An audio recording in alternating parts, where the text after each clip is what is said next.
Noni!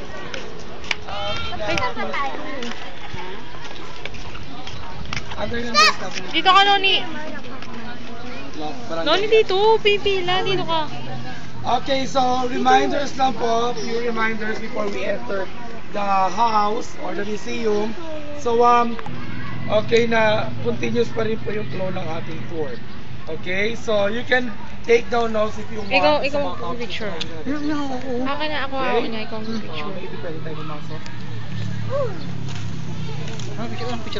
Okay, so this area of the house is not original. Noni, dito lang, dito lang. This area is the extension of the house when it was renovated. Picture lang So, dito lahat. dito po sa Liza General is the bowling alley of Emilio Aguinaldo because bowling is the favorite indoor game of Emilio Aguinaldo. Pag wala siyang magawa, so he plays bowling.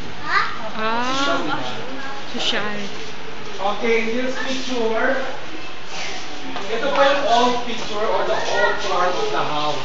If you notice, the roof is made of nipa. But during the time, this house is considered as a mansion, though it is a wooden structure.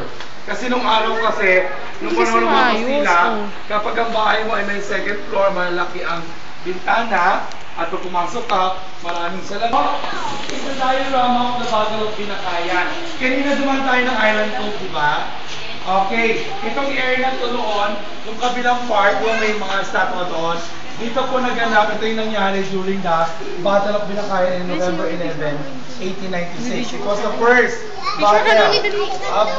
Actually, hindi naman siya yung oldest battle kasi the first battle was happened in San Juan.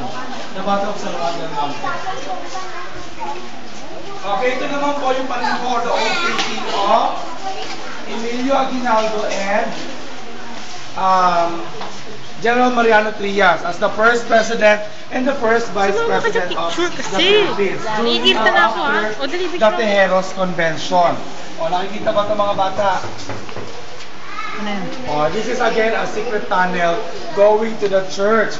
Nakalagay dito silungan sa lumalagapak na bomba.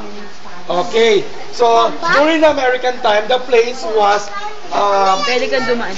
bombed or binomba rin ng panahon ng mga Amerikano during the around the Americans. So, okay, plus the swords and the small office of Emilio Aguinaldo.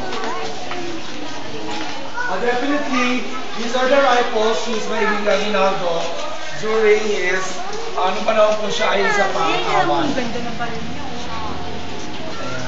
Cyrus.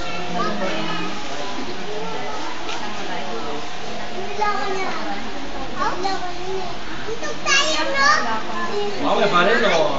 Of course, i-declare mo sa mga pangyayari ko sa Pilipinas. Especially yung Katipunan ko ha. Baka may mag-confuse si Emilio Aguinaldo po again is a member of Katipunan.